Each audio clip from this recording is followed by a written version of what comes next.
we've really got to think, what is our capacity? When are we slowest? Have a look at your diary. Stop feeling like I'm doing something wrong. And that is the really big thing, is not placing all this pressure on yourself and saying, I am no good, like I was doing for years and years, without looking at it and going, what is my capacity? What am I able to do? Where can I extend myself to? How can I tell other people or get these clients to tell other people? What is it that I need to implement when I'm not worrying over, oh, there's no one here? Because I've looked at a plan, I've made a plan, I'm getting things structured.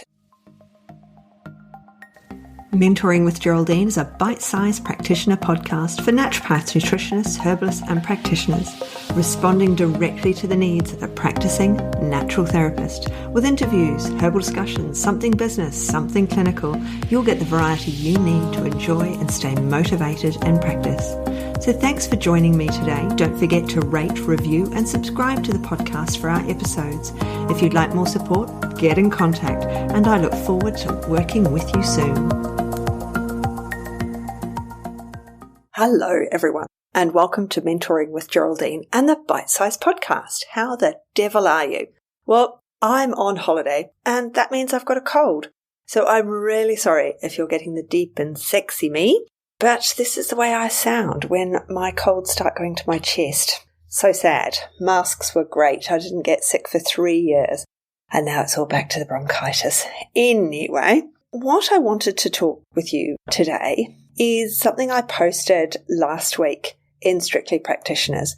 And I talked about when our children are at a certain age, our capacity is only a certain amount. Now, you might be listening and think, well, I haven't got children and I only have 3 clients a week. Excuse me. That is your capacity, okay? Because you're probably working full time. So we have to think to ourselves, what is my capacity to work? And that's what we're talking about today. So let's think. Where do I start from when I think about my capacity? Now, number one is how many weeks of the year are you going to work? Are you capable of working? So I'm on holiday. I've forgotten to do or miscounted.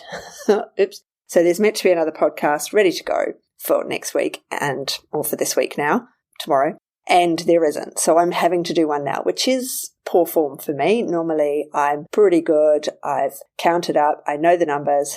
And I've done some batching. I like to do batching of everything. So I batch my social media, I batch my podcasts, I batch everything so that I'm not left on holiday needing to do a podcast.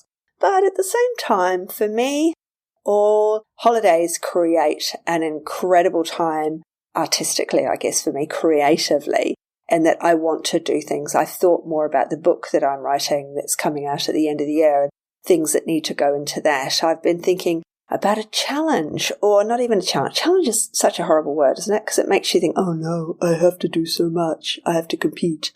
So it's not going to be a challenge, but I've got to think of another name. If you can think of another name for getting stuff done, then we'll call it that. But I thought for your podcast listeners, it really might be nice to be able to have a competition for just you, something that we do on the podcast. And so I've been designing that. I've been walking around thinking, oh, that'd be a really good idea. They could have visualizations and then updating and all the things that sometimes we just need a nudge to do. So I thought, we might do that.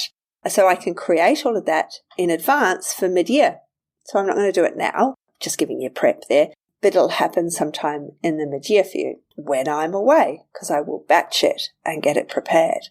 And that's where also this leads to is the normal ebb and flow of your business. So how many weeks a year are you working? For me, it's always been 40 weeks a year as a naturopath. I take all the school holidays off. But within those school holidays, there's obviously the odd random day where I have to see clients because 10 weeks is just too long or 6 weeks is just too long. So there has to be the odd day here and there. I've tried to employ locums before now, and that hasn't worked out. The clients have said, no, they'll wait till I get back, or they're still emailing me anyway. So I'm better off stating, this is the day I am working. Everything has to be done. Any updating, it will occur on this day. So all my clients know that's when it's going to happen. And then I get all my messages and emails of, yes, I got your email about the date that you'd be working. I just need you to update my online order for me, or whatever it might be. So we have a normal ebb and flow. And I think you've probably heard me talk about the fact that July is in the past where I thought I was a rubbish naturopath, right?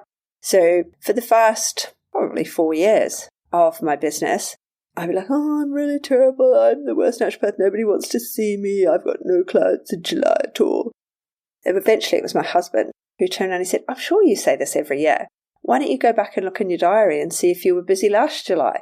And in those days, I actually had paper diaries, and I still had 3 years worth of paper diaries to realize that, no, I didn't have anyone in July for the previous 3 years. And if I think about it, for July, everybody I know from school is on holiday. We're not on holiday because my husband's colleagues are on holiday, so we're working. Oh, okay, I've figured it out. I'm going to be slow in July. This is a natural ebb in my business. So what can I do in this ebb time? What can I do when things aren't flowing, when I don't have clients coming in? Well, I decided we were going to start going away in July. July in Adelaide's pretty horrible. August is even worse. So it was time to get in the car and go away. So we went camping. So we went through Central Australia. One time we drove to Darwin and drove to Uluru. So we've driven a lot with a trailer and camping gear on the back. And that's what we were doing in July, so that I didn't think to myself, oh no, I have no clients. I'm the worst naturopath in the world. Nobody wants to see me. I've looked at it and I've gone, this is a slow time for me. Other times that are slow, now I'm batching things. So I'll sit down and go, okay, it's really slow for me. I need to batch. Because just before I go on holiday, it's always super busy. Because I'm telling everyone, hey, I'm going on holiday. This is the last time I can see you. So I would be booked out and I'd have more clients than I would normally have because I've moved everyone into that week. So we have to think about how I'm going to prep for those slow times and what I'm going to do in those slow times. And if I have what I feel to be a constant slow time, I'm thinking, well, where are the clients? Why aren't they coming to me? What is going on? I look on social media and everyone has tons of clients. I'll see something somewhere and someone saying how busy they are, or I'll see an advert on something and I'll think, why aren't I this busy? And we need to look at the number of hours that we can work overall over the whole year. So for me, 40 weeks a year, then how many hours in each week can I work? If I'm working full time, maybe I can only do a late night and alternate Saturdays, for example. So I could actually only fit in a maximum of maybe 5 or 7 clients a week anyway. And maybe that maximum of 5 to 7 clients in reality turns out that each week I only have 3 clients. So why is that? Is this my mindset? Because if I've got 3, why can't I have 7? That means I'm already out in the world. It means people are seeing me. It means that people know I'm there if I've got 3. So why haven't I got 7? And that's where we look at these slow times and go, so what can I do in this slow time to increase the rest of the time? So maybe it's going to your local library and saying, can I give a talk? Because libraries are all up for that these days. They're incredible places. Where can I put a sign up? Is my local favourite organic cafe. I've did quite a lot with my local favourite organic cafe. They knew me, I knew them. And I said, what's your slowest morning? And she said, oh, it's Tuesday morning. And I was like, oh, can I do a talk on a Tuesday morning? We'll put a sign up. Big sign up on an easel. There were pictures in the window, and they paid her. They signed up for it there. They gave her $20, and that included raw cake and either coffee or tea, whatever they wanted. And then I got however much I got, can't remember, for each person that attended. And it didn't really matter how much I got, whether it was $10 or $15, I can't remember. But it doesn't really matter how much or how little I got from that. Those people became my clients. And the ones from those talks that didn't become my clients, they referred other people because I have referral gifts and things in place. So what are you doing in your slow time? Because if you've got 3, you've got the capacity for 7. If you've got 0, then you have the capacity for 1. If you've had 1, then you have the capacity for more. There is a mindset thing as well as a getting on and doing it. All right, we've got to be positive mindset about it. We've got to have the right lines. We need our elevator pitch. We need to be able to say to people, this is what I do. This is how I do it. This is when I do it. And we need the right lines to be able to say in the schoolyard, Geraldine, how do I fix this rash on my arm? And we go, oh dear, that does look bad, doesn't it? I suggest there's probably a lot going on with you. Let's book you in for an appointment, and whip out my phone and my calendar. So, because there are lots of opportunities that are missed, and I missed tons of opportunities when my kids were in kindy because I was just giving away the answers. I was just telling everyone, no, go do this, go do that. Oh, yeah, if you bought that over the counter, do it, you'll be fine. Whereas when we start being a little bit more structured and a little bit more, these are the things I have to do, this is the time that I have, this is when I'm going to do it. As soon as we allocate, things start to fall into place. And if we accept those slower times as times where we can batch things and do things and get creatives out there, communicate with people, connect with people, especially if we work from home, it's really tempting when you work from home, you have an hour between clients and you'll go and stick the laundry in. You'll go and put the dinner in rather than go, well, I've got an hour between clients, I'm going to complete that blog. I'm going to connect with someone who connected with me in the past. I'm going to follow up with old clients. So we've got to think, what can I do in this time? That's one of the things about the Academy is I'm always offering, but more specifically, things that people can do because it's related to them and their business when we have our Q&As. And of course, we have co-working. So I'm working with people to do the stuff they need to do. I'm asking them what they're doing, where they're reaching out for support, and how I can help them. So the Academy is a great place to get this support and to get the help that you need and to know where to put this content and to get the support. When I think about it, or when I think about it, when anyone thinks about it, when we all think about it, seeing clients is actually terrifying. We don't know what's going on with them. Work is an adrenaline thing, having worked as a nurse prior. So in intensive care, there's a lot of adrenaline going on. We're resuscitating, we're intubating, we're putting in incredibly difficult long lines. There might be surgery going on the unit itself, so I'm suddenly a surgical nurse. All of these things are happening. And then when we come out into practice and we're seeing clients and they're saying, I've got this, that, and the other thing wrong with me, it's like, whoa, where do I start? This is overwhelming. I've got so much I've got to do and I'm all by myself. And that's where a group comes in. That's where your mentor comes in to be able to go, hey, no, let's just start at the beginning. Let's slow it down.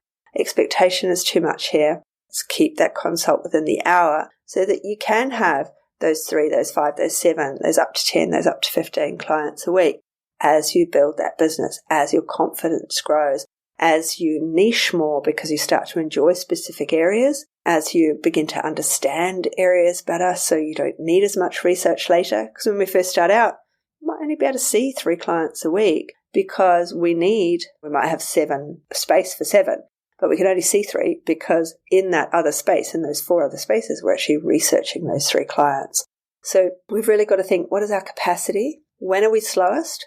Have a look at your diary. When are my holidays going to be? When am I slow because I can't holiday in July? Like I can never holiday at Christmas because my husband's working. So I might as well work, put the odd day here and there when I know he's working. So I'm not having long stretches over the summer because his colleagues are having holidays, we're having holidays, so they're all shorter holidays. July, we get a longer patch. All of my clients are away, so stop feeling like I'm doing something wrong. And that is the really big thing, is not placing all this pressure on yourself and saying, I am no good, like I was doing for years and years.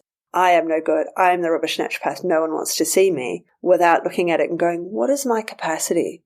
What am I able to do? Where can I extend myself to? How can I tell other people or get these clients to tell other people? What is it that I need to implement when I'm not worrying over, oh, there's no one here? Because I've looked at a plan, I've made a plan, I'm getting things structured. And that's what I'm here for, right? That's why you get in contact with me. That's why you make the focus call with me, so that we can get together and we can sit down and we can make some plans. And it might be the Academy's right for you. It might be the 90-day program with me one-to-one is what is needed for you. I've got lots of programs out there. I've got the pediatric course if kids are your thing, because of course, when we get the kid in, we get the whole family. We get the mother in, you say, yeah, I can treat your kids. And so you see the whole family. It's really important that we've sat down, we've looked at our timings, we've looked at our diaries, we've looked at when we can work, how we can structure it, how we can launch things.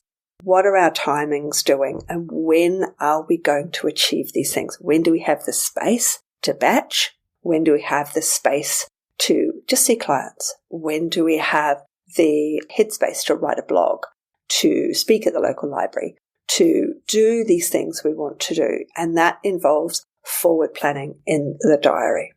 So how far ahead is your diary planned? What are you looking at? Go back to last year, compare it to last year. And I do think that when the weather changes, here we are heading, for us it's all autumn, we're heading into winter. And I think when the weather changes, we sometimes also begin to worry and we don't feel that we're as capable. And it's got nothing to do with us. It's to do entirely with the environment. It's like the moon's changed things. Everything, it's grey. I mean, where I'm sitting now, the last few days has been beautiful sunshine, incredible weather. And now the rain is coming in. It's overcast. Tomorrow we're going to go cycling, and we can't go cycling tomorrow because it's 80% chance of rain. So we're going to go on walks and do touristy things. And so if you're in your business and you're going, then it's going to make you feel not as capable, not as happy with what you're doing. When in actual fact, you're amazing. You're an incredible practitioner, and you know you are. You have the skill set. You just need the support sometimes, but you also need that planning so that you've sat down and you said, yeah, my capacity is 8. I'm constantly getting 3. Why is that? Because maybe your capacity isn't 8 people at all. No matter whether you've got children, not children, you've got grandchildren. It might be you're a carer for somebody else. It might be that you're a single person and you have to pay your bills. And so you're like, well, I have to have this steady income from this main job, which gives you your pension. It will give you sick pay. It will give you all the things that your own business doesn't give you. There's nothing wrong with working for somebody else and working in your own business, because working in your own business is hard. It's you. It's up to you, and you have to do everything. Whereas we all know now, having run our own businesses, that working for somebody else is like a walk in the park, isn't it? It's like a day off, no matter what the job is. I always say that if you have another job on top of your own business, it shouldn't be a job with homework. So as a nurse, I'd work long hours, but I didn't take any work home with me. It's not like being a school teacher where you have to bring marking home. If you have another job, it needs to just be a job that's done in their time and not in your time, and then you can run your own business. So just sit for a moment, or walk, or drive, or whatever you happen to be doing, but just think to yourself for a moment, what is my capacity? Am I trying to stretch too far? Am I trying to force too much for myself? My expectations for myself too much right now. I'm good at what I do. I know what I'm doing. I have the capacity, but my expectations for myself too much right now. So that is your task, should you choose to accept it. And I look forward to seeing you in Strictly Education and Support very soon. If you're not already there, do make sure you go and join up. Have a really good one. I hope you have an excellent rest of day, and look after yourself. And I'll catch up with you very soon. See ya. Thanks so much for joining me today. Don't forget to rate, review, and subscribe to the podcast for the weekly episodes. If you'd like even more support and learning, then the Academy is for you. Here you'll find part 2 of the herbal discussions, more clinical learning, and case studies to support your clients in practice. Bye for now.